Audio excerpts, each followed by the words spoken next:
Dans cette tribu africaine, la tante couche avec le futur époux de sa nièce avant le mariage pour tester sa virilité. Salut, c'est Célio, n'oublie pas, abonne-toi avant de continuer à suivre cette vidéo. Tu l'as fait? Ok, c'est bon, on peut continuer.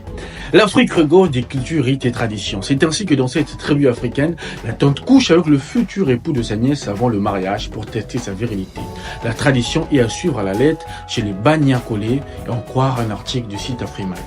En effet, une tribu ougandaise a récemment intéressé les rédactions de plusieurs médias en ligne, notamment en Curiosité aussi.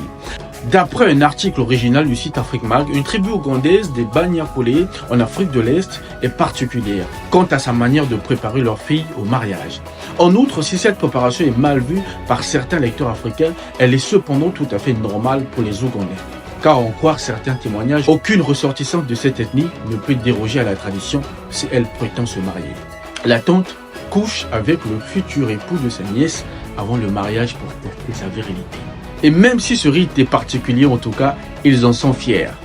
Les filles, notamment vierges, doivent faire tester sexuellement leur mari auprès de leur tante pour éviter les futurs divorces. Cette pratique permet à la future mariée d'être toujours satisfaite par son époux une fois dans la maison conjugale.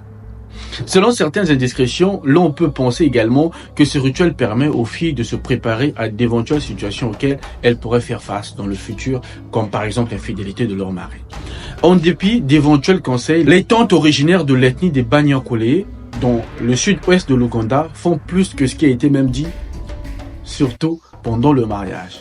Quand un couple veut se marier, la responsabilité principale de la tante de la mariée est d'effectuer un contrôle sexuel sur sa nièce et son futur neveu.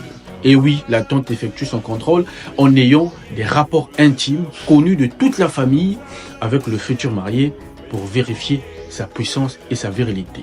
Ainsi, la tante est capable de dire aux dignitaires que l'homme peut ou ne pas épouser leur fille. Dans d'autres traditions, on dit que la tante va aussi loin en écoutant ou regardant les mariés faire l'amour afin de prouver la puissance du couple. Alors, qu'est-ce que vous pensez de cette tradition? Moi qui m'a beaucoup fait rire quand même. Dites-moi en commentaire ce que vous en pensez. Et voilà, n'oubliez pas surtout de vous abonner et de partager cette vidéo. À très bientôt. Bisous.